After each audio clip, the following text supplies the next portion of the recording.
Hello and welcome to another episode of Siblings on the Spectrum. I'm Cameron, And I'm Key. and we are, as always, your siblings on the spectrum. And today we're going to be talking about a movie I've wanted to discuss for quite some time because I think it may be one of the best cinematic portrayals of autism ever put to celluloid. And that movie is the late, great Nicholas Roeg's The Man Who Fell to Earth, starring, of course, David Bowie. I have my Bowie shirt on with my, there we go. And Key is dressed for the occasion. Key, do you want to tell us about your choice of attire? Yeah, I was really inspired by the 1970s clothing, mostly for the men. There's some weird ladies outfits in there, but I like the hat, so I was like, I have a fedora, I'm gonna stick it on.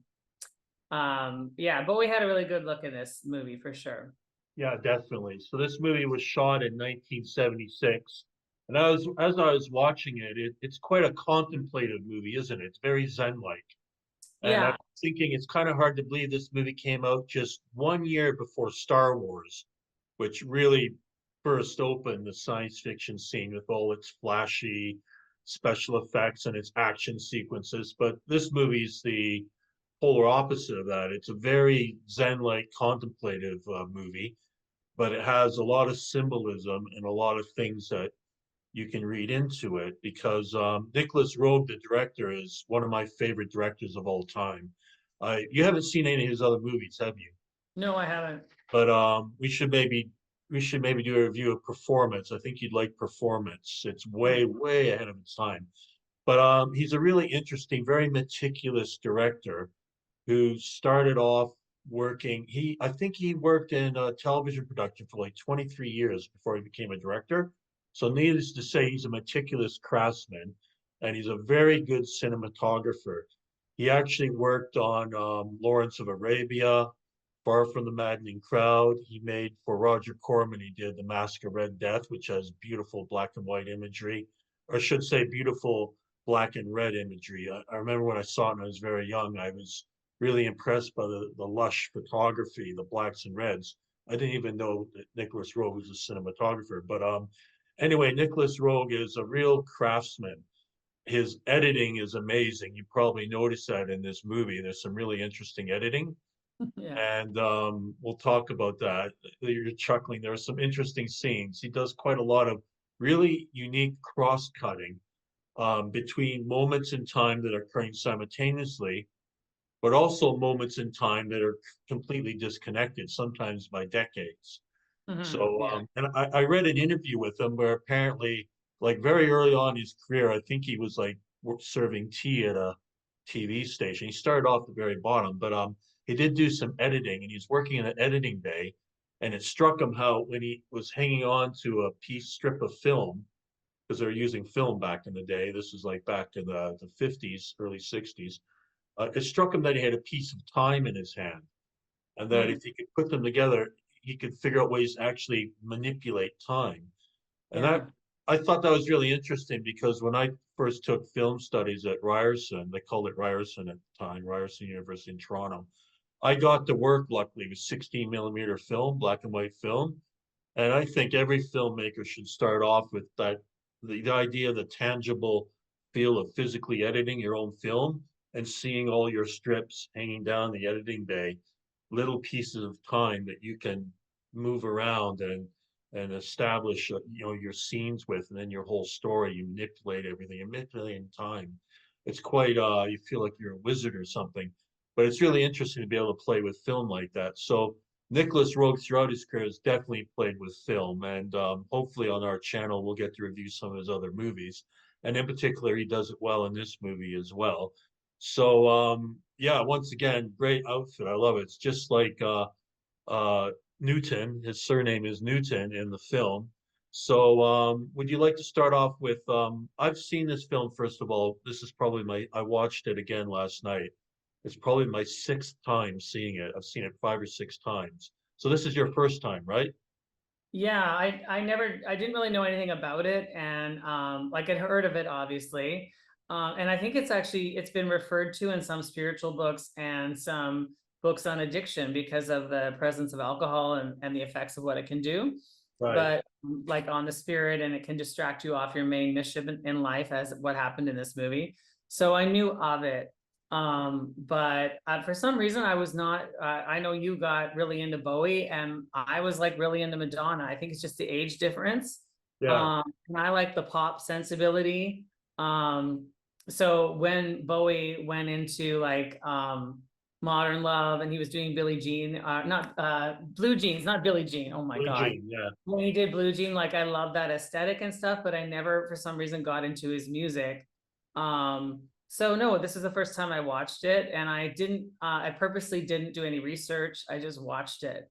So I just watched it last night and a part of it today. So I probably need to watch it a couple more times, but to really understand all of the nuance there. But yeah, it was very interesting. It started very slowly, I found, and then it sped up. And I felt there was a theme like of growing stimulus in the film, and they kept commenting on like the young people need more stimulus, and then the world enterprises was saying our economy and the cameras need more stimulus, and it was ever growing stimulus in the film, and you could see the main character being able to deal with more stimulus, and actually too much stimulus and having way too much TVs at the end. And in the beginning he turned it off. He didn't want it. It was too much. And he was just bothered by city sounds around him. And it went from that to complete like obliviousness to stimuli. I thought it was very interesting that way. You're right. Early on in the film, the sound design is incredible, where you heard the frog and you heard the, I think it's whale cries under the ocean, the sound of whales, uh, things like that. And then later on in the movie, it's more industrial American. And as he builds his own industry, you get more of that feel. It's like his environment. Like there's first of all, I guess I should say the main question I'd like to ask about this movie, is it the best portrayal of autism ever put to film? And maybe some of our viewers can suggest other movies where autism is portrayed fairly. Because this is an interesting subject for me. I've commented on my blog as well. I've often written about cultural portrayals of autism because it can so easily go wrong. I usually find that if a character, if the main purpose, like up front, they say a character is supposed to be autistic, it doesn't seem to work, whether it's in TV or movies. I can give examples of that, like The Good Mhm. Doctor, for example.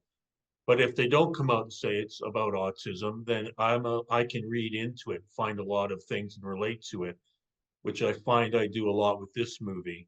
So yeah, you mentioned the environmental stimuli.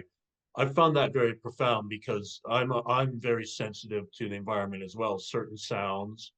I often have an issue being in, even in some schools I've worked in, and when I'm in buildings, the ventilation system is too loud. It's okay for everyone else, but for me, it's overwhelming. Because I've asked people before if they can hear that ventilation system, and they can't hear anything at all, but I can. And I'm sensitive to light as well. I have to wear transition lenses, much like Bowie has in this movie. In fact, that's ahead of its time, actually. There's a lot of things in this movie that are ahead of its time. And you mentioned stimuli. Yeah, that idea, that's interesting you brought it up because in this day and age, people do crave stimuli all the time. As if boredom is a bad thing. I think it's actually good to be bored now and again because that's when you actually think and come up with ideas. You're constantly stimulated, you can't come up with ideas. But Yeah, I piggybacking, find student sorry, human life is actually, a lot of it is very boring, and love relationships and friendships can be very boring for the most of the, like it's like, just like being in the moment, that should be enough, but it's not. Like it's becoming more and more difficult. mm, And what you said about finding hard portrayals of, or difficult to find portrayals of people with autism, if it's specifically mentioned that they're autistic, it doesn't seem to go well. I think that's because of tokenism. Like they're not being, a normal human being doesn't present as like, I'm this immediately, so this. Usually you get to a gradual unfolding of identity throughout knowing someone in real life or watching a movie. So you learn about the character. So if you have a main character who happens to be autistic, that should be shown in the acting and then in the relationships, not in a label. And it's the same thing with like the gay best friend, or a lot of the stuff we see around trans people. It's like they're not in the seat of being human and having that luxury of having the slow dance of veils where they're revealed, like normal characters. It's like we're telling you who this person is and don't think about it anymore, and you don't need to reveal anything. We're just telling you, and that's dehumanizing, because humans are hidden, and you get to know them, Right. I yeah. think a really good example I can think of to contrast this thinking is when Bates Hotel was on TV, and or is it Bates Motel? Anyway, I watched it religiously, and Freddie Highmore, I believe that's the actor's name, the English actor's name, who portrayed the young Norman Bates. Did you see Bates Motel, the No, I did TV show? not. No. Oh, it's very good. But I thought his portrayal as Norman Bates in the movie, as a young Norman Bates in high school, really resonated with me. I saw a lot of autistic tendencies in that character, and I could relate. It reminded me a lot of myself when I was in high school, aside from the serial killer part. Like in the movie, he's still developing and growing. Of course, that part is separate. But Yeah. what's interesting is it was never said in the movie he was autistic, but Mhm. I read that into it, and I found all the nuances and could relate. However, when Freddie Highmore, when he left that series and went to star in The Good Doctor, which is all about an autistic character that becomes this brilliant, super intelligent doctor. Um, I remember our mother recommended it to me. She said, "Oh, you should see this show about this autistic doctor. It's really good." But when I watched it, I tried watching it, and it was so cringe. I had to turn it off. Actually, it was Yeah. just too overblown, too overplayed, too overly dramatic, and even his performance it lacked the nuance and everything he had in his previous performance as Norman Bates. And Mhm. I think it was way too overdone. It made me feel very, very uncomfortable, so I couldn't watch it. And it gave that, it's also cliched. It gives that stereotypical view that some autistic people are brilliant and can solve things like that, they're superhuman somehow. Mhm. So that didn't work. But I was going to go back to, you were mentioning the sensitivities you detected throughout the movie. And that is interesting because it starts off quite quiet, and then it goes up, ramps up. And I think right in the middle of the film is, I think, one of the best cinematic portrayals of an autistic meltdown. You know the Mhm. scene I mean, where he actually melts down? Uh, go over it. Which? Okay, where he's in his chair watching all the TVs, Oh, and yeah. he starts screaming, "Get out of my head! Get out of my head!" So I think his relationship with Mary Lou, and also the work he's putting into building his company, the people he's having to deal with, and dealing with the press and everything, and dealing with the infringement of the government, which starts to happen, Mhm. all gets to be too much, and he just can't take it anymore. Uh, Yeah. so Okay. yeah, he has a big meltdown at that point. So you're right, sensitivities. I'm glad you brought that up. It starts off sort of very zen-like. Like you said, it started off slow. It's because he's not really a man of action, is he? It's sort of Oh, no, and even in the first scene, like, well, the scene when he's in the room with the lawyer with the googly eyes, like, yeah, the pop um, bottle yeah, glasses. I was Yeah. like, oh my God, that's just like having difficulty making eye contact with people because their eyes look weird. Um, and then he's walking around, there's this light there's a light that's almost inappropriately placed in the room that's so bright as they're walking around, it's bothersome. And then they cut to a scene where like Bowie's looking into a light and then he's imagining stars and he sees fireworks. But it's actually a very annoying room, and it's an annoying, like, the lawyer seems annoying, and it's just too not well adjusted, like the lights are too bright. Right. The social situation is awkward, and feels uncomfortable in the beginning of that. Yeah. Yeah, that to me, I could relate to that as an autistic person. I've been in all sorts of rooms that are uncomfortable. Yeah, he is very, and also the lawyer's character played by the late great Buck Henry. That character finds him unusual almost right away as well. So to me, it's almost like he is this autistic character. Like I could really relate to that. In Mhm. fact, I often refer to myself when I discuss my own autism or when I discuss it with a counselor, I often refer to the man who fell to earth. I feel like the man who fell to earth at times, this feeling of being alienated. So even the title of the film connects with my autism. So yeah, those are good points. There's also the character's name. His last name is Newton. That's interesting because Sir Isaac Newton, the scientist, which no doubt he's named after, Mhm. it's widely thought that he had autism, Asperger's probably, even much like Einstein, though. Einstein, they thought that too of Einstein, even though back in the day they didn't have that diagnosis, it wasn't known as a condition. But in retrospect, they do think Newton, the scientist, had autism. He lived alone. He was very eccentric, never had a relationship, brilliant scientist, but hard to be friends with, hard and had Yeah. trouble communicating with people. Well, I So think he's famous for the apple falling on his head in Gravity, right? So the whole like yeah, falling gravity stuff. yeah.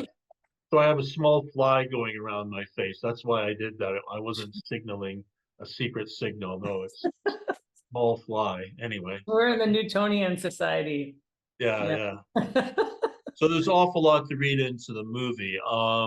Yeah, I So noticed the professor who was a bit of a dog with women. It was Canutti, his last name, Canutti.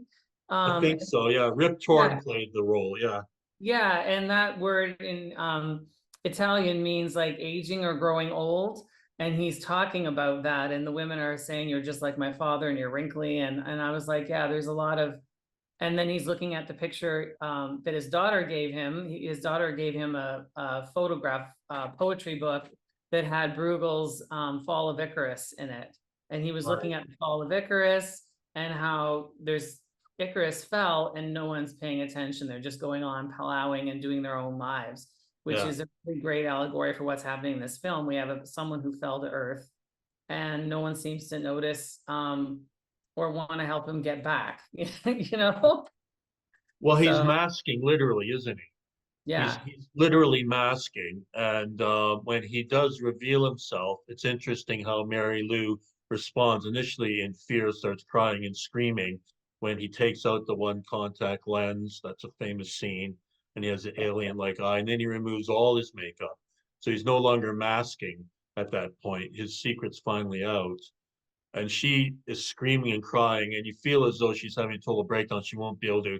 You think it's going to be the end of the line for him, and she'll just run out and report him. But it was interesting how she stuck with him. That was interesting, and tried to still love him, was still making an attempt.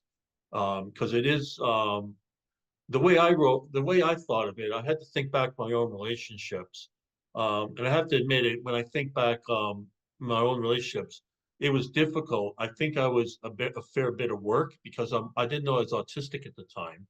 Yeah. But it's difficult because I'd have girls asking me, "Oh, what are you thinking? Where are you?" Much like they would ask Newton in the film, "What are you thinking? Where are you?" Because my thoughts were all over.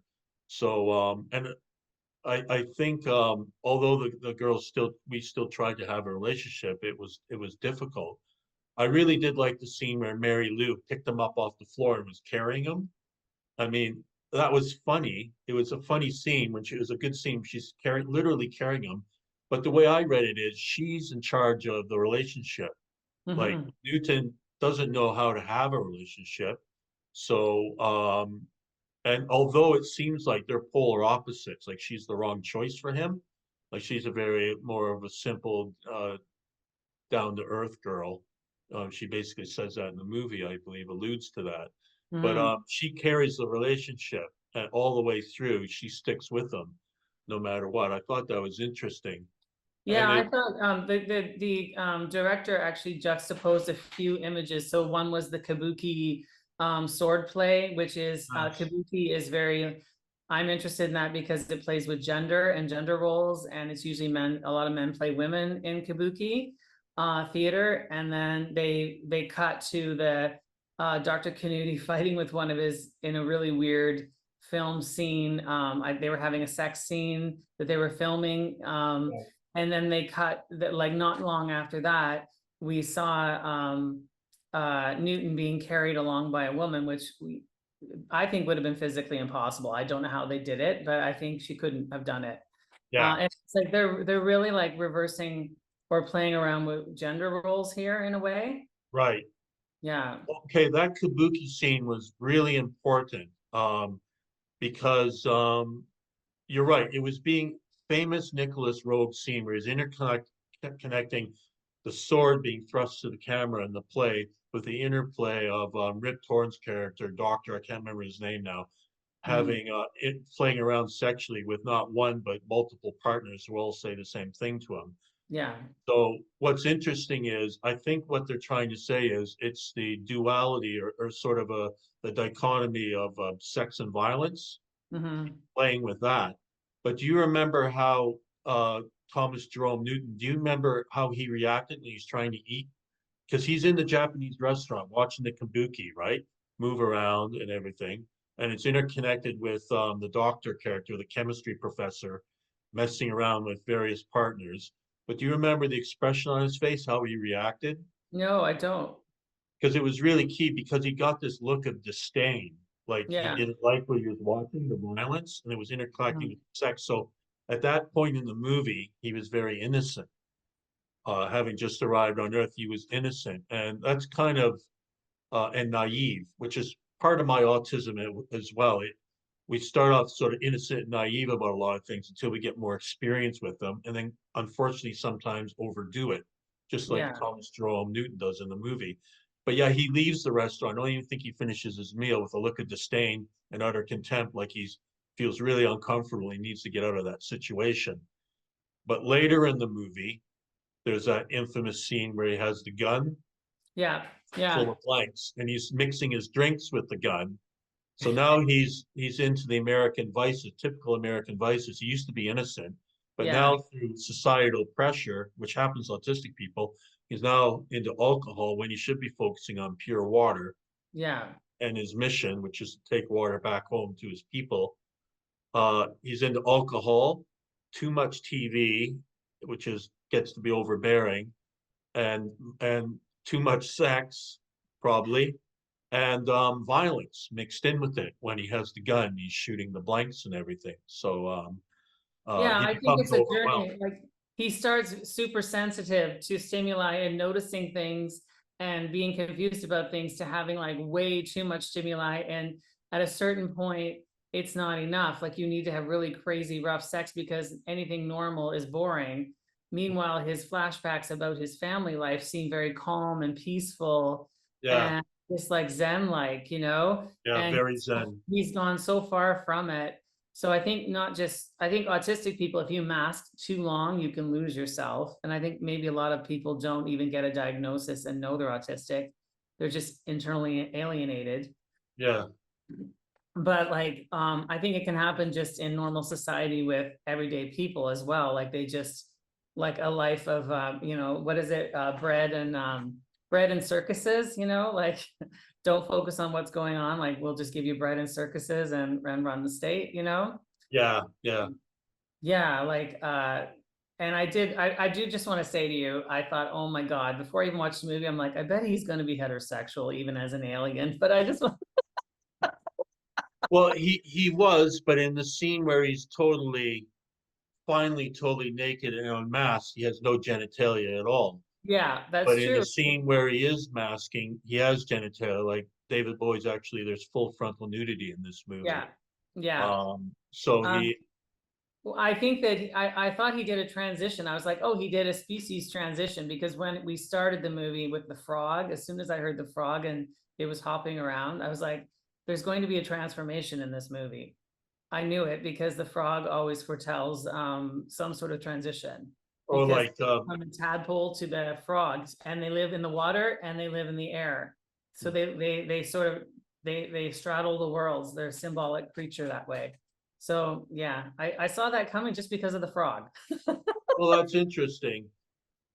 So it's interesting that you thought you saw the symbolism of the frog in the water, the initial scene early on in the movie, as symbolic of a metamorphosis that Newton was going to go through. To me, it just meant that the water wasn't probably the safest thing or cleanest thing to drink, and yet he lowers his cup and drinks it. So to me, it just showed his desperation for some type of water, like the desperation of his mission on Earth was to find water at any cost, really. I mean, he was willing to risk his life to make the journey, and he discovers water, even though it doesn't look very clean. He's still willing to drink it because he's that desperate for water. So Yeah, well, Mary Lou even says like the water here is terrible. And remember in the hotel room and she's wanting to drink gin and yes, she's like, it's so unhealthy, it's so unclean. Um, and I noticed when he first took the water, he was holding it like this and then drinking and then holding it. And I was like, is that because he's worried about gravity or because water is really precious? So that already was an indicator to me that there's something special going on around the water. yeah, that's like a religious thing, isn't it? When in churches, don't they hold a vessel like that? Yeah, well, and he was like drinking it like this and then he would cover it, Very precious, yeah. yeah. Well, it's Um, interesting you thought it could be gravity, but what was I about to say? Yeah, Mary Lou said, "Oh, the water has too many chemicals in it," and Newton says his retort is, "Well, you get used to it." yeah. So it's better than nothing for him. So It uh, might not even be, other species can drink water that we can't drink. Like it might not have even been an issue for him. yeah, If like it, maybe he's like got some frog in him, or you know what I mean? Like some right, and stuff. yeah. So, Well, they uh, are. You're right. He does look very reptilian. His eye yeah, looks very reptilian. So you're right. They are obviously a different species in humans, and will probably drink water that's we wouldn't consider to be safe.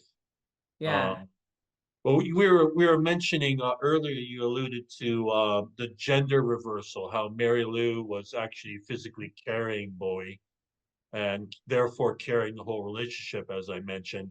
mm, Now, Nicholas Roeg, historically, it's interesting. He's always had a knack for portraying sort of more outlandish relationships on film, and relationships that aren't the norm really.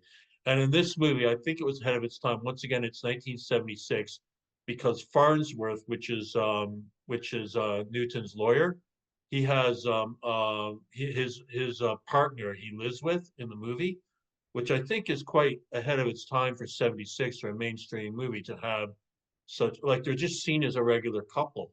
yeah, You know, yeah. just seen as totally normal. There's nothing, it doesn't draw a lot of attention to it.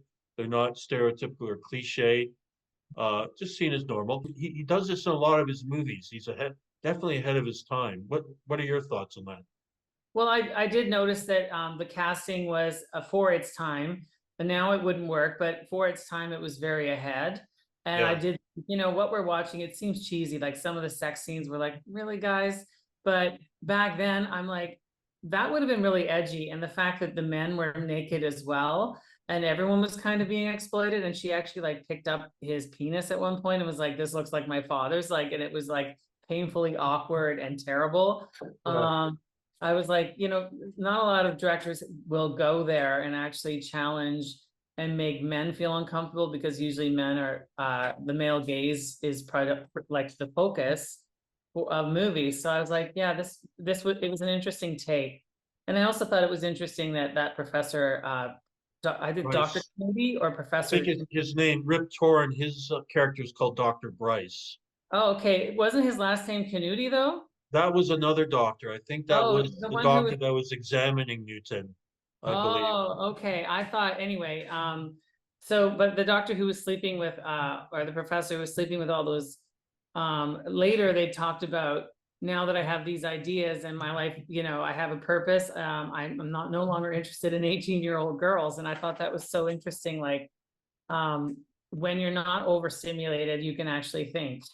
And Yeah, then life becomes interesting again, you know? yeah, Yeah. yeah. Well, I think also Dr. Bryce, when his character, you're right, he acted like a real quote unquote dog, wasn't he? Yeah. He was very manly, a little bit arrogant, right? And too self-assured, bit of a definitely an ego, and was having multiple sexual partners. I think he's meant to contrast Newton, definitely, Yeah. especially in that scene where they're cross-cutting between Newton having his meal in a Japanese restaurant, the kabuki, the violence of the samurai, and the multiple partners sex scene that Bryce is involved in. So I think because once again, Newton, I think at least that's part of my autism, my history is being very shy and naive around women in my past anyway, being, not being aggressive at all. So, yeah, so once again, I can relate to Newton on that aspect, what he's going through. But you're right. It's interesting that Bryce changes throughout the movie, and he ends up much like he does better when he's without that stimuli. You can have a more zen relationship with life and have time to contemplate and things like that. Yeah, I did want to ask you one thing. I was like, they keep going on about trains, and Mary Lou was like, I used to like it, and now it's terrible. And the passage of time and the deterioration. What did you think? Because trains came up a lot, and when he first arrived and he saw the Santa Fe train when he was in his hotel room, Mm. what did you think of the significance of the trains? Well, I think it's a couple things. Nicholas Roeg, as a director, he's fascinated with playing with time. And he has made another movie about trains, about a character who had a model train set. It's called Track 29. It's a Okay. really good movie. Gary Oldman's in it. Very good movie. At least I liked it. It got kind of mixed reviews, but I really like it. So it does have something to do with passage of time, but also it stirs Newton's memories of the vehicle he had on his home planet, which is on a track. It looks like a train. And Mhm. my thinking is that that device that was on a track in the desert on his home planet, which looked like it was solar powered, uh, Mhm. which is interesting for its time as well. But I think that was taking him away from his family into the spaceship, which would take him to Earth. So Uh, I think the train brought back not only memories for Newton on his home planet, but also Mary Lou. They were both having memories of trains. But a train track is also looks like a piece of film, doesn't it? yeah, So it it's does. running along a track, it's running through all these shots, it's time passing by. So I think Rogue, once again, he's really interested in time.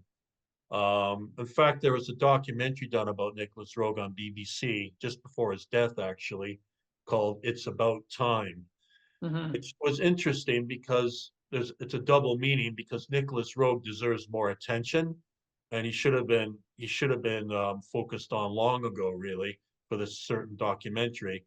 So it's about time as a dual memory, but it's dual meaning, but it's also about his fascination with time. So I Well, think and there's a was couple he reasons. traveling, was Newton traveling through time? Because we had that scene where he was in the car and he had this memory or some sort of flashback of pioneer people and maybe some hillbillies. Yeah. They seemed to see his car and then it disappeared and they were like, so I was like, did he try this at other times and or like, how do you think that connects with it? Well, that's really interesting. That's a hard one. I've thought about that a lot because Dr. Bryce does ask him, have other people been to our planet? And he sort of shuffles off the question. Um, I don't know, maybe he has been to Earth before, or maybe their idea of consciousness, maybe they're all interconnected somehow, and he's interconnected with a previous incarnation who's been to Earth. I don't know.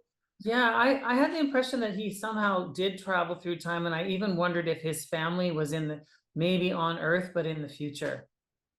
Like Oh, maybe, really? That would be yeah, interesting. Yeah. I was like, maybe it's like even, he needs to get into space, like to get into that time, like some sort of time travel. But Oh, okay. yeah, it was very, so when I saw the pioneers, that threw me off because I was like, wow, there's something else happening here. Like he must have gone back some other time, It's you like know. he broke a portal through a dimension Or somehow. It was, maybe but he we're not, successfully. we weren't prepared for that scene, were we?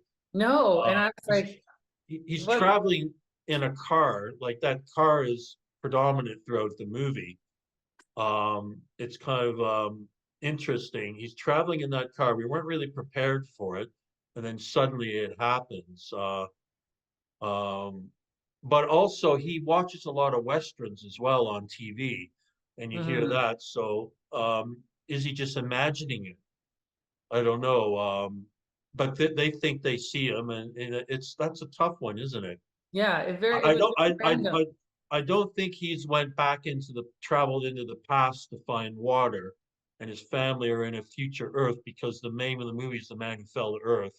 And Mhm. even Walter Tevis, who wrote the book, which I haven't read yet. I want to read the source material, The Man Who Fell to Earth by Walter Tevis. But the whole book, it comes on and says he's an alien who's come to Earth. So Mhm. it's not another dimension.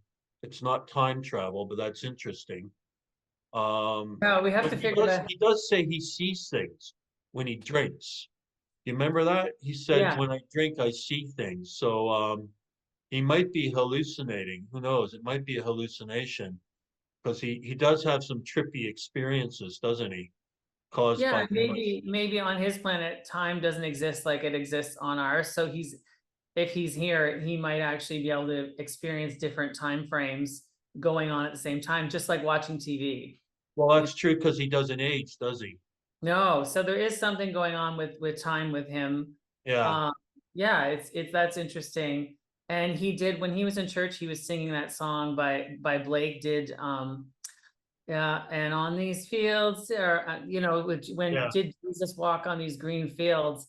And I thought, oh my God, he's thinking of his family, or because that whole thing, like Jesus being somewhere else where he couldn't possibly have ever been, and he would have to time travel to even have made it to England at yeah, that time, and that crazy song. And I was like, that's the perfect song for him because he's walking on someone else's fields that are green or with water, whereas his planet is barren.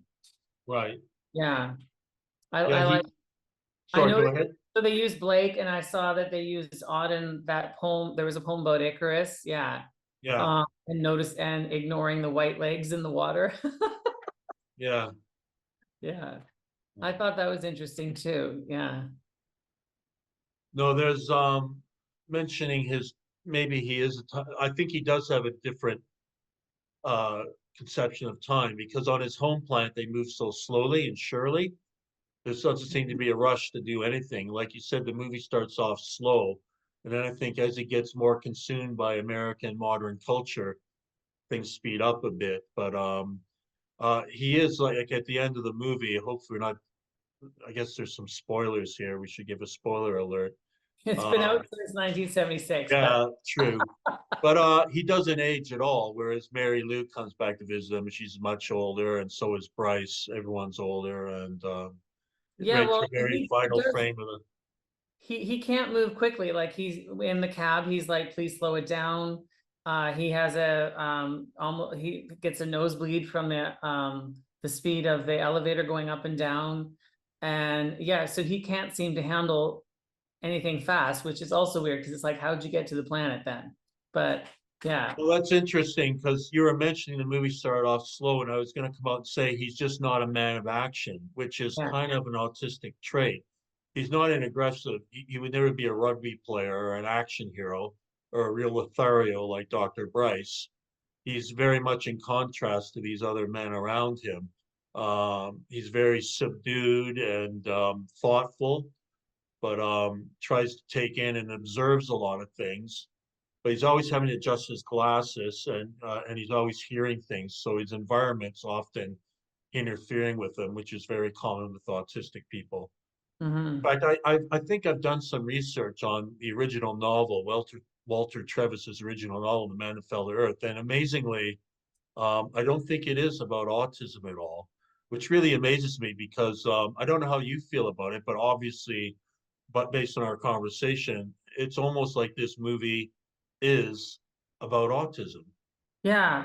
What are Well, your thoughts? What are your I think, well, we have existential alienation is something that all humans experience, like being separate.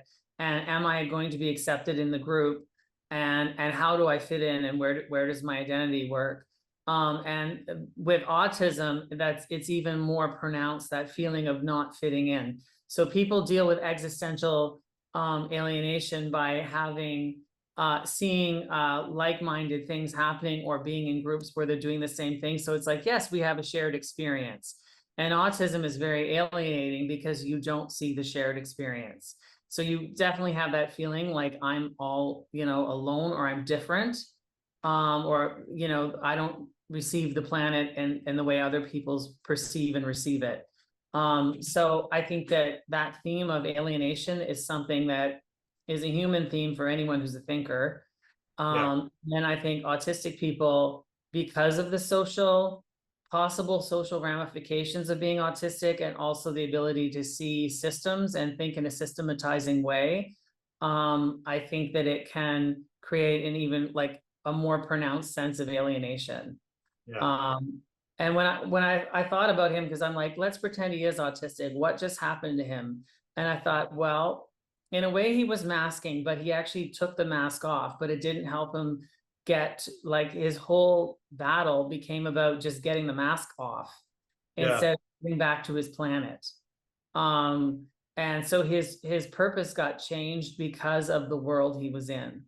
And he tried to fit in and it didn't work, but he lost himself in a way too, because even when he revealed himself, he still lost what was really valuable to him and his life purpose. right, So I feel like when autistic people are required to mask or fit in, they might not be able to access their own desires and their own perspectives, and their perspectives are not valued in the world. And that can be very alienating. So I was like, well, he showed change and he adjusted, but he needed alcohol to do it. And I think not just autistic people, a lot of people need drugs and alcohol to fit into society and the craziness of the world. Like you right. need to mute that. So yeah, I did think that he had autistic traits, and I do see that, but I also think that a lot of human beings with mental health issues, or just like alienation, like minority people, I mean, I saw elements of transition in there and not being accepted. um I think that it would speak, I think it universally speaks to things. This is why we need to see more autistic people on screen, Mhm. not tokenizing or virtue signaling or making people feel better, but actually letting people know there's a valuable human experience that everyone has about being alienated, and autistic people can really talk to that. One of the key questions that autistic people my age, or people in their 20s and 30s, one of the key questions they need to ponder is to mask or not to mask, Mm, especially with your employer, because I mean, I've been discriminated against in the workplace before for being autistic. So it is something you need to be careful with. At what point do you tell people you're autistic? So in mhm. this movie, he did try to let down the mask, and it, yeah, unfortunately did him no favors in this particular case, because then he became a subject of study, which Mhm. actually happens to a lot of autistic people. They become, once they admit they're autistic, they somehow aren't recognized as being regular humans anymore. They are to be observed and questioned, Yeah. and poked at and prodded, which is what happened to David Bowie, his Mhm. character. So yeah, that's you've struck quite a rich vein there of meaning, I think. Yeah, and I think that coming out as autistic is very similar as coming out as trans, because people don't, they're still in the state where, okay, now we're going to put a big spotlight on you and other you, and it's very othering. So we're still at a situation where autistic people are othered and studied, instead of asking, like, what does this mean about me, and what masks am I wearing if I'm neurotypical, like what parts in my life do I act like this person does too, like what can this see, like there doesn't seem to be a connection between autistic people and neurotypical people yet. And I think there are connections. I think existential angst is a huge connection right there. Yeah. No, you're right. A movie like this can create those connections, because this movie is pretty much universally celebrated. It's considered amongst Roeg's best films, and it's a famous movie, Mhm. um, but not talked about maybe as much as it should, because once again, it doesn't have the special effects and the action of something that was made 1 year later, like Star Wars. And Yeah. there's so many other sci-fi movies like Alien or Blade Runner, which and deservedly so, they deserve attention, but they're big blockbusters with lots of flashy effects. Whereas The Man Who Fell to Earth, like I said, is a very Zen-like contemplation, Mhm. which I like, I enjoy, I get a lot out of it. I can relate to the character of Newton in many ways, from what I read into the movie. Actually, when watching it again, especially the scene towards the end where all the media are gathered around, everyone's clapping and cheering for him, and he's heading towards the spaceship he made. Remember that Yeah. scene? Yeah. It reminded me of Elon Musk. Because think about it, he's like, he built his own company, he built all these different inventions, and then he's against the odds, he's traveling into space suddenly, and everyone's going, "What? We're making a spaceship? What do you mean?" Yeah. Uh, Yeah. yeah, I don't know. How do you feel about that? Because Elon Musk is autistic as well. He has Asperger's. I thought that Yeah. was interesting. Yeah, I just actually I saw a meme that that he was doing gender affirming things too, like taking testosterone and getting his jawline fixed and stuff. And I'm like, he's clearly a person outside of systems, you know. Yeah, I think this movie, it required you to pay more attention, and there's a lot more there than a surface science fiction movie. And I think we've been spoiled now, and we're expecting fast results, fast food from our movies. Right. Um, and yeah, I think that there was a lot of, even like they mentioned recycling. They mentioned like, we have these cameras and you can drop them off and recycle them. And I was Yeah. like, oh my God, that's 1976, and they're completely recycling their materials, you Yeah. know? And the I idea of a camera film that develops right away, you can instantly see the results. It's yeah, just like shooting something on your camera. I also really liked when they're on the scene of his family on the planet, and when he was with his family, the flexible TV screen they had, yeah, which interestingly, you mentioned hopping around in time. I remember on that flexible screen, they were watching a broadcast from Earth, weren't they? yeah, I think they were, So, yeah. so maybe just to say, maybe on their planet, they could receive transmissions from Earth and therefore know all about Earth's total history somehow through that flexible device. And Mm. maybe he saw something on the flexible device on his home planet because he would have to prepare to take a trip to Earth. And that's why he had the flashback of those pioneers, we'll Yeah, call them. Yeah.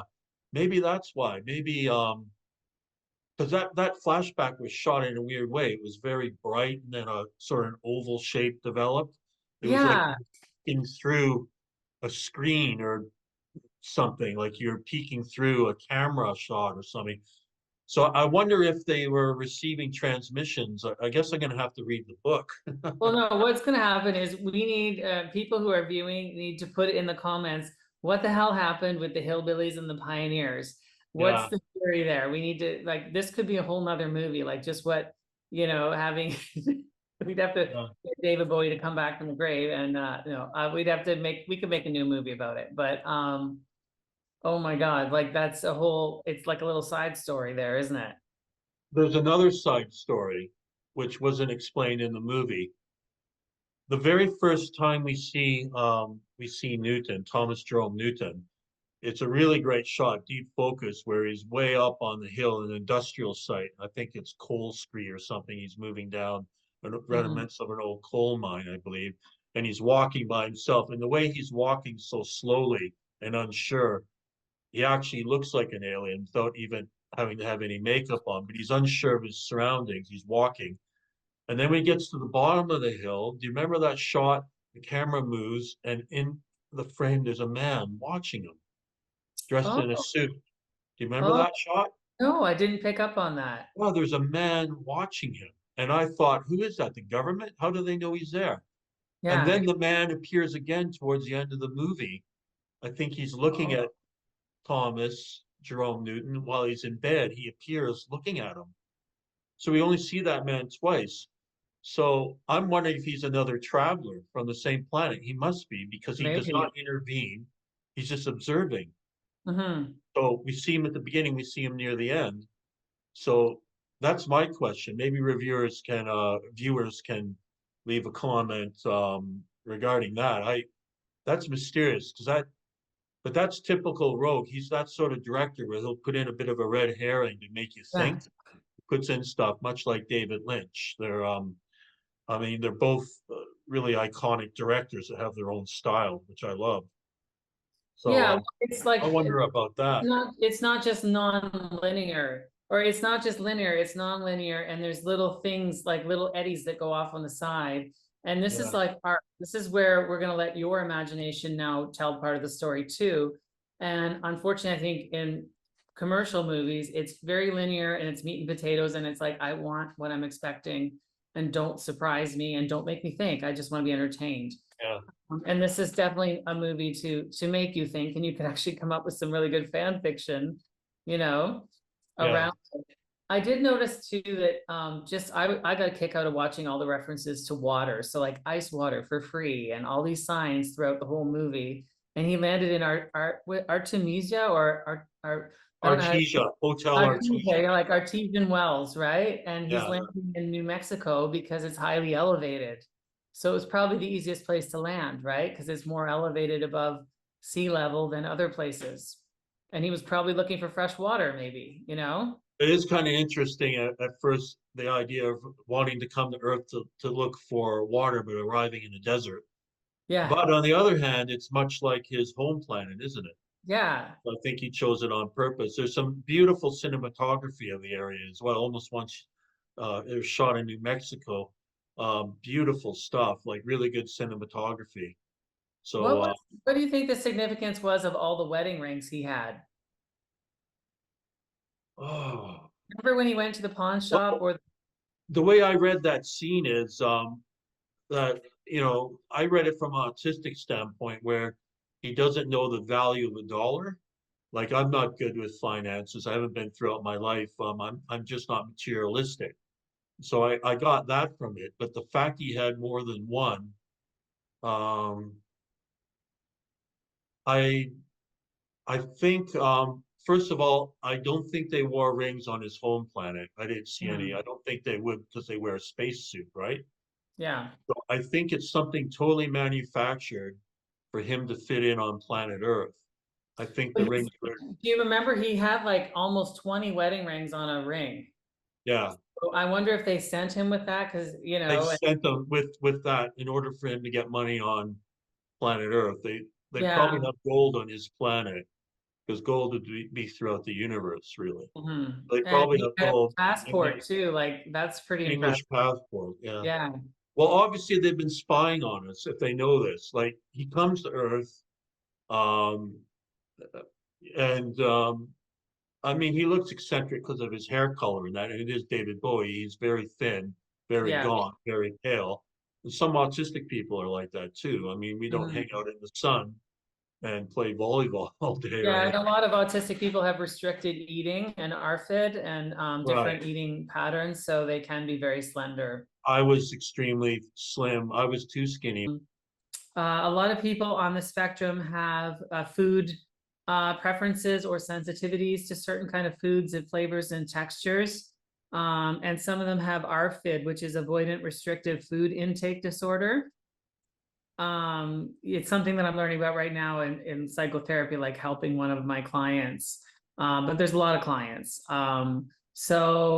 Yeah, you just pointed out that, as the character, he was quite slender and unearthly looking.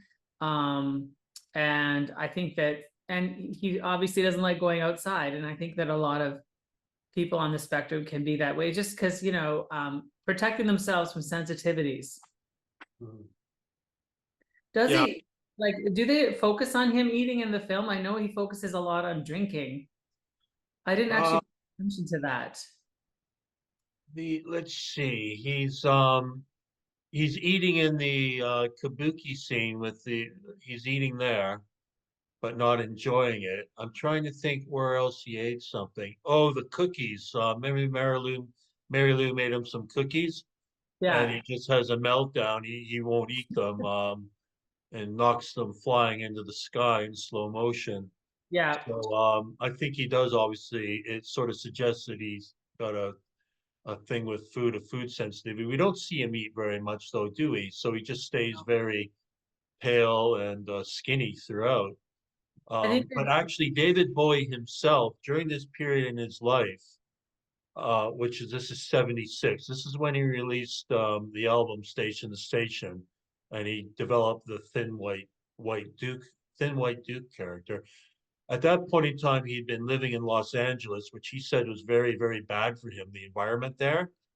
reading a lot on occult matters, things like that, which seeped into his music on station to station. But also, he was apparently all he was eating was peppers and milk, and quite a lot of cocaine at the time.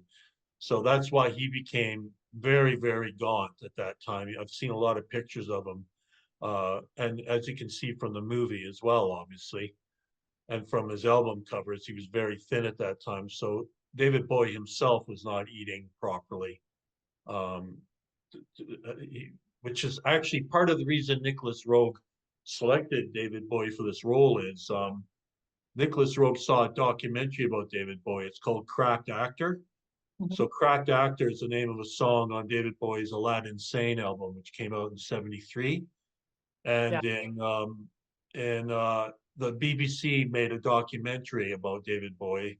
It was made by Alan Yentob, who's a very famous BBC broadcaster, and it's called Cracked Actor. And it followed David Bowie around the United States. And in 1975, following him around the United States during his Diamond Dogs tour. So what we see is I'll probably include a bit of footage as we talk about this. I'll include some scenes, but he was very frail and very pale throughout.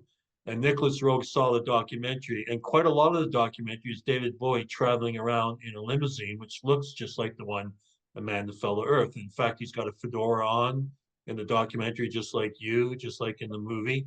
So Nicholas Roeg saw the movie and thought, actually, David Bowie might be the person to play this alien, Yeah. Thomas Jerome Newton, based on the documentary. So that's how David Bowie got the role, from his just being David Bowie in that documentary, and it caught Nicholas Roeg's attention. Well, did David Bowie played around with like being an alien, like some of his albums were concept albums around that, right? Like I don't know much about his music, but Starman, Ziggy Stardust, the yeah, Spiders from Mars, yeah, the yeah, song yeah, Starman. That was yeah. a very pivotal historic moment when he played Starman on Top of the Pops. That a Yeah, lot they of people were British upset that he left. He kind of left it behind and moved, it changed identities or youth, changed concepts. And I remember that. Yeah. right? Yeah, he had his Ziggy, and then he had Aladdin Sane with the lightning bolt on his face.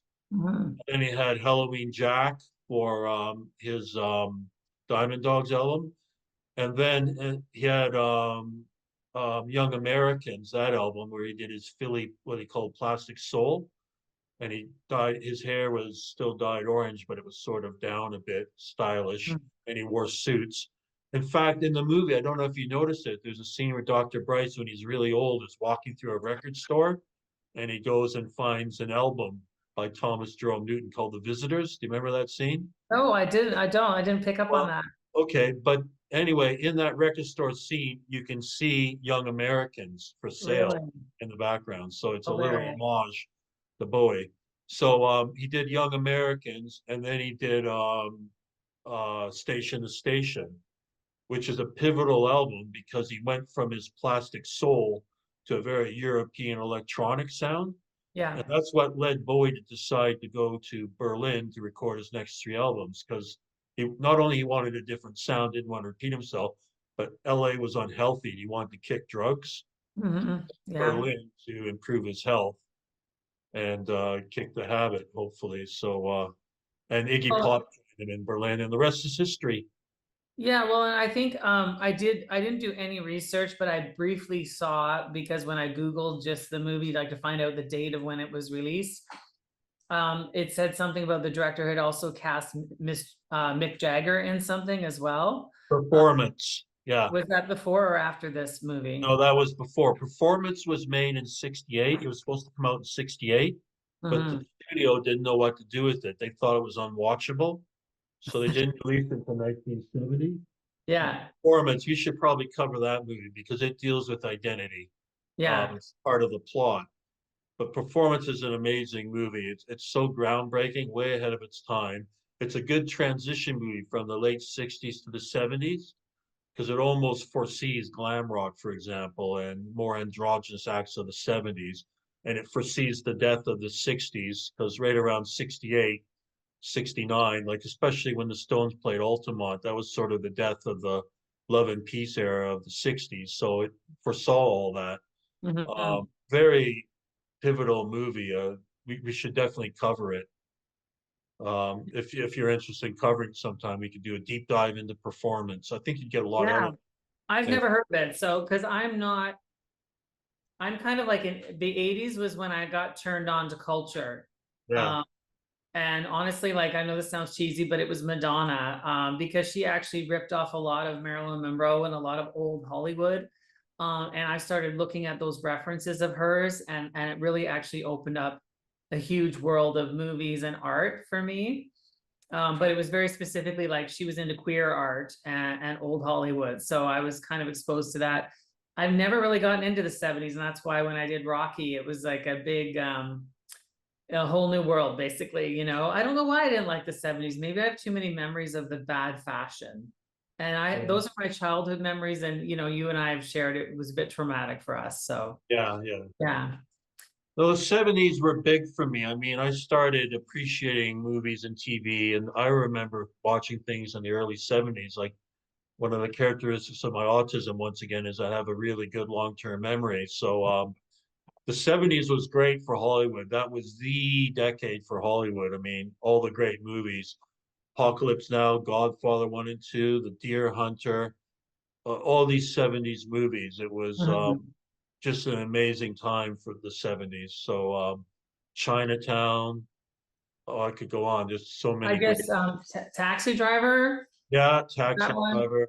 I missed a lot of that. And I actually Yeah, think one reason why I missed it was my age, and these were restricted, and they actually did care about not showing children inappropriate content in the yeah, 70s, but also we had to share. And so as a child, I had no agency in what I could watch. Whereas when the 80s rolled around and I was getting into the teen years, we ended up getting two TVs, which sounds hilarious now. But yeah, when we were young, there was only one TV, and we were lucky if it was in color, and there was an antenna. And so with the explosion of cable TV and more TVs, I was able to like start developing taste and going to the library on my own and getting and having VCRs. Remember VCRs? yeah. Like when you think about it, exposure to culture was very limited when, you know, in the 70s and early 80s, because it was just you had to wait for it to come to the cinema or replay at the cinema or play at On night, you know? TV. And it would be Yeah, edited. Movies are heavily edited. Uh, yeah, Network TV would edit all their movies, so it was you'd have to watch something late at night to see it unedited quite often. yeah. I actually remember video discs. I remember I saw Laser Clockwork discs. Orange. The first time I saw Clockwork Orange was on a video disc where you have to put it's the size of an LP and you have to stick it in the machine and then it plays half the movie and then it says turn over to side two. You pull it out, turn it around, put it back in, and it plays side two of the movie. Oh So my God. I remember that. I saw Phantasm as well for the first time on that. Friday You the must have, did 13th. you rent them? Like, because I remember, Yeah, Sam the Record Man. yeah, I Sam the remember Record Man in Laserdisc. Goderich, Ontario. I think I saw Splash on Laserdisc. Yeah. Um, Well, it but wasn't Laserdisc. It wasn't even laser. Video no, they disc. were big discs, so they'd be They were called big. It was the Laserdisc. size of an LP, and you Yeah, stuck it into the machine. but I And think then they I were think called you had to. Laserdiscs, weren't they? They weren't laser. No, no, no. I'm pretty sure they weren't laser. I don't Okay, know. We can look good. it up. Anyway, uh, yeah, we were talking about renting movies and things like, yeah. So, when you mentioned the passage of time and your experience with film, I haven't worked with, film in that way. Like I've obviously worked in, dark rooms and things, which was a great experience in developing film. But I actually worked in a movie theater, and the hot panic to get upstairs into the projectionist room when to switch over the canisters, Yeah. was a big problem if you mess that up. And so many times, and watching them splice it, you had to actually splice the movie so that it flowed nicely. And there was a whole like art, and you had to be trained and have so many hours to let the union to let you do that. It was really, really, it was a completely different world, you know? Well, that's when you see the cigarette burn on the film, right? You don't see that anymore. They had a Yeah, cigarette burn. When it popped up, it was time to change the canister. And yeah. so quite often when I was watching a movie, I would see the cigarette burn very quickly. But you mentioned the passage of time, and that reminds me of a major theme in the movie is time as well, whether it be the trains or Newton's thoughts going back and forth in time and the cross-cutting of time. As an autistic person, I do have a different sense of time. I don't know if you have this, but I have since time my blindness. I have time blindness, so yeah, because I even my show up late. age, people ask me my age and they're shocked at how old I am. They think I'm a lot younger, but also I don't really know what a man my age should be doing. Am I doing the right things or I don't know. I'm just living my life, but I am kind of time blind. Yeah, definitely. It's plus my short-term memory isn't as good as my long-term memory, which goes way Yeah. back to when I was 1 year old. But I do have a different concept of time, definitely. I've noticed that, and I think Nicholas Roeg has that as well in his movies. Mm. He often plays with time in all his movies, and even David Bowie has written about time as well in his songs quite often. He's written about alienation as well, not just Starman, but loving the alien as Oh well. yeah. He's Yeah. written, yeah, but he wrote the famous lyric, "Time takes a cigarette, puts it in your mouth."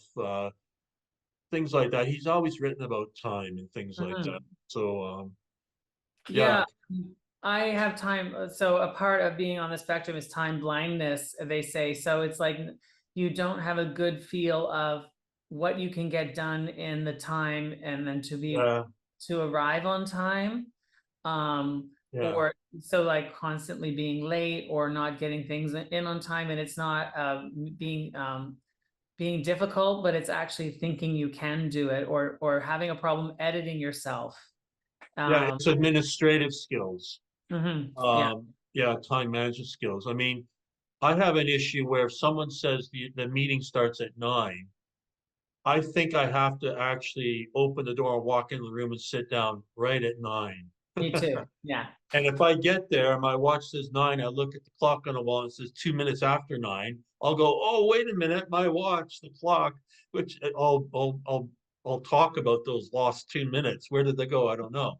But that's even in my writing. When I started Anthony Zen, time's a big issue in my Anthony Zen stories where all the action happens in just a few minutes every morning Yeah. because he's time blind. It's like he's stuck in time. That the time of 2 or 3 minutes, a whole story can take place. Really, his whole adventure.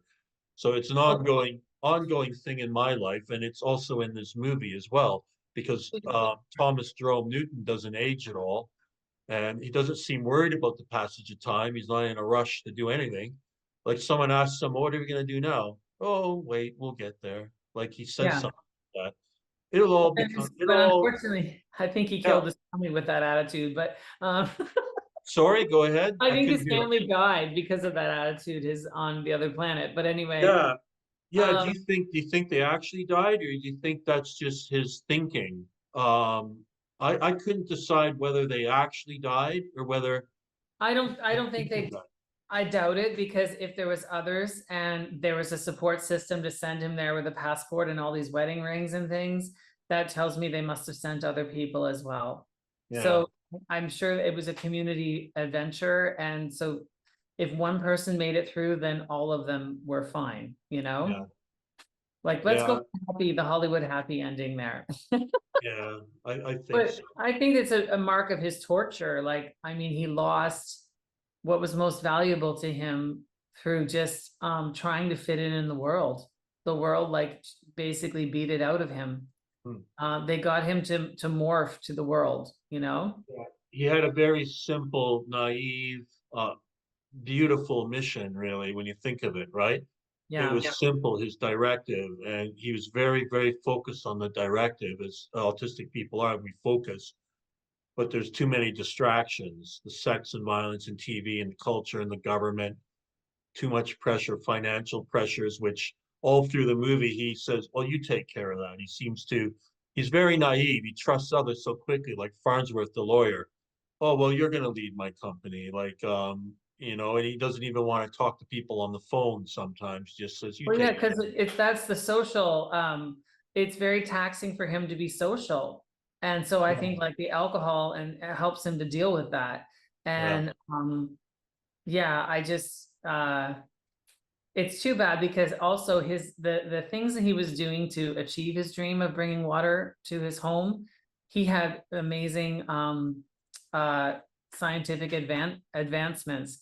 So if he had have actually stuck to his mission, he would have really benefited everyone around him, Right. you know, just by accident, just by being himself and being true to his mission. And he failed, and I don't think, did he benefit anyone? I don't know. I guess people made money off of some of his ideas.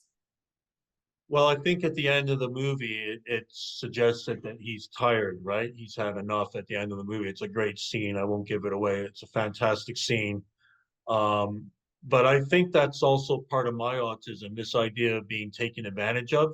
We have Mhm. certain strengths and we work very hard, harder than most people. I have to work harder.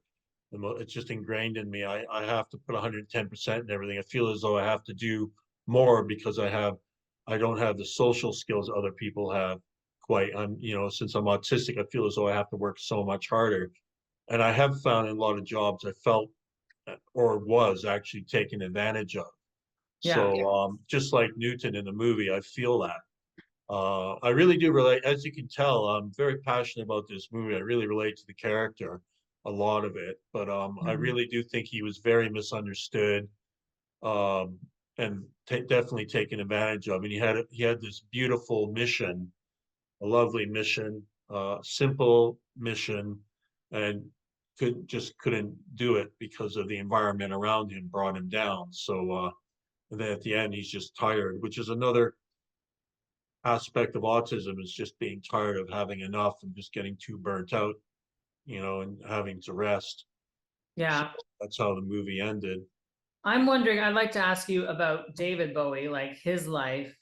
Um, what you think about that, because I know you have the t-shirt, but I mean you can now go to Walmart or Giant Tiger or any discount outlet store and get a t-shirt of him Mhm. and get stuff about him, and it makes it seem like he's as innocuous as Britney Spears or um, some other pop star, you know, like what's her name, Taylor Swift.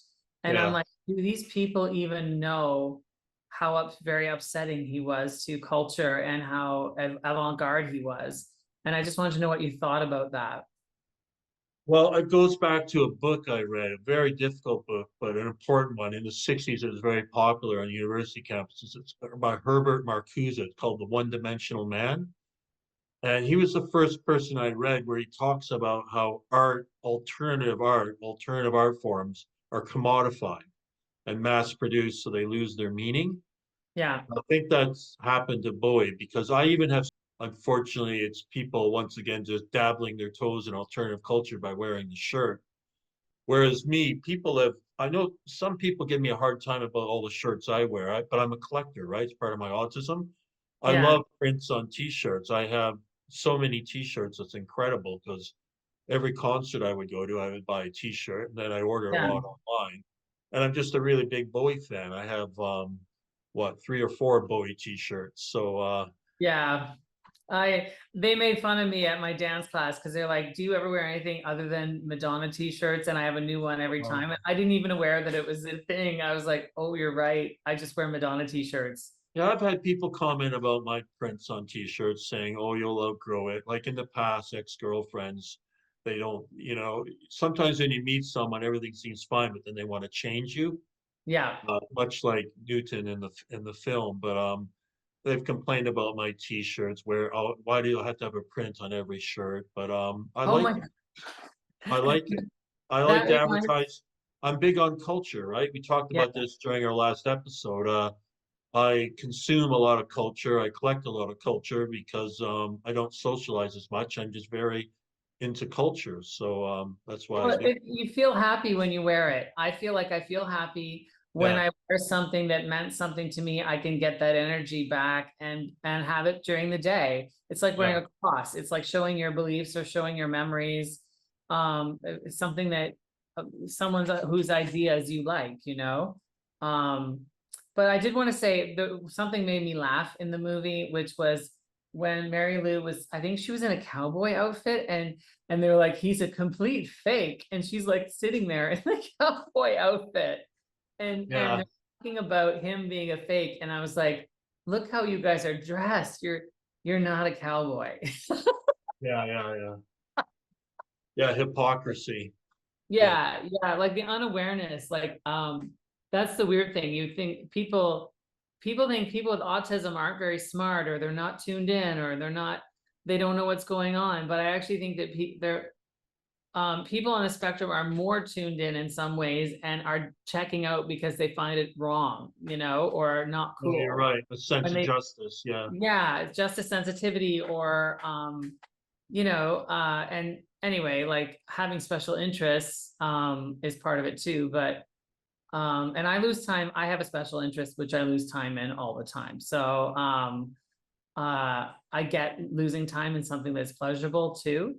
But it took me a long time to realize that a lot of people don't have special interests. I thought everyone had a special interest in I have a collect. lot of hobbies. Yeah, Yeah. Yeah, well, anyway, I guess we should wrap it up. It's probably been an hour, and you might need to edit this yeah. in. So have you, let's wrap up by, are there any other films you think, well, what do you think? Is this a good portrayal of autism? I personally think there are other movies I could quote that I've seen that are good, but I think this is the best portrayal of autism in my mind. How do you feel about it?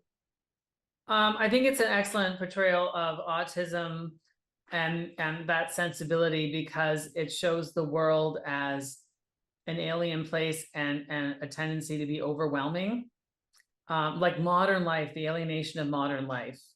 Mhm. So I think that's particularly good, and I think it can also speak to other minorities, or people with neurodiversities, in other, like with other areas, like maybe attention deficit disorder, or and I saw some gender variance too, and some issue, like some identity sorting out, and trans issues for me. So I think it speaks to a wide audience. But yes, you're right, it does have the whole like alienation thing is a huge part of being autistic, from what I've seen.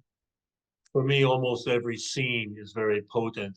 I can almost read something from every scene that's something to do with my autism, Mm. which is why I want to cover this movie so thoroughly. Hopefully, actually some of our viewers will leave a comment as well, if they've seen this movie or if they haven't. But also share any other films they think have portrayed autism, I'd say fairly and accurately, because I think this Yeah. movie does a good job of that. Yeah, I'm going to be doing for my psychotherapy project, late in life diagnosed autistic people and high masking adults. And I'm curious, like, especially if people who are assigned female at birth, and were high masking and very pleasing, and were not recognized as autistic at all, because the whole idea about male brain and all that, which has kind of is getting debunked a bit. So Mhm. I would also like to hear from them, like, if someone was watching, like what would be something, if you were a different gender and you were late in life diagnosed, like, is there a movie that would speak to that? Mhm. Yeah, I mean, I think it's very subjective, and I think that it's also like, we white masculine people who are neurodiverse, so we would really resonate with this movie. But I'm like, maybe someone from a different culture, it would be a different situation. Right. Yeah. So, what would you rate this movie as we move Um, towards the end? Yeah, I would give it like a 7 or 8 out of 10, Mhm. maybe 7.5. But I think it was just because I'm not used to watching movies from that era, and I'm used to watching something a little faster. So I felt like it asked a lot of me in the beginning to like focus. It was hard to get into, but then once I got into it, I was fine. So that might be a little bias on my part, because I'm used to late 80s and now very high energy movies. Yeah. Right. Yeah. Yeah. Lots of stimulation, like Yes. Yeah. which was poor Thomas Jerome Newton. That was his undoing. Me, I would, of course, it's like the sixth time I've seen it, and it speaks to me. It's a very important movie to me. I remember buying a special edition on DVD. So I would give it like an 8.5 out of 10. Um, yeah, I'd say an 8.5. That's as low as I would possibly, that's as far as low as I would go, but a solid 8.5. So Yeah, I feel like it would Definitely. be an 8. Like I'd like to see it as an 8 if in a theater. I wish I could have seen it in a theater on a big screen. Mm. I think I would Yeah, have paid more. the I think cinematography. there's a lot going on in the background, and I think there's a lot of like little hidden things and symbolism that I didn't even pick up on. Yeah. A Yeah. lot of Nicholas Roeg's movies are like that. You have to watch them more than once. He's that sort of director. Hmm. But we'll maybe review one of his movies in a future episode. Do you want to give a hint of what we might cover in our next episode? You mentioned contemporary film. We might do something contemporary. Yeah, well, now I have to remember what it's called. Sorry, I just like The the Substance. the substance. Yeah, Yeah. I thought it was one of the usually I don't leave with an emotional reaction, and on Well, we should maybe hold it. You want to hold it till we do the review? yeah, but I'm also kind of interested in Lee too, but I haven't seen it yet. But I know you Yeah. and I have a shared interest in Lee Miller, and I Lee Miller, like yeah, the surrealist. Yeah. 20 years ago, I gave you a book about her that everybody wants now. I don't think it's being released again. So, yeah, she was kind of a hidden figure that I'm glad is getting more publicity with her Yeah, surrealism and definitely. her photography. Yeah, Okay, so we'll have to I'm talk about keeping it. yeah, I'm keeping an eye on streaming because I live way up in the wilderness, so we don't have a multiplex. I can't go out and see Substance just like that. But I'm keeping an eye on it. It will be on streaming soon. So we'll look But forward. yeah, let's maybe some suggestions from if someone's watching and there's something they think that it would be cool for us to watch and review. Um, Okay. that's also an idea too. Yeah. Yeah, sure. And yeah, thanks for watching, everyone. And if you like what we're doing, please gently press the like button. Leave us a like. That would be nice. Leave us a comment. That would be very nice. Yeah. And so we bid you farewell to our next until our next video. Bye for now. Bye, adieu.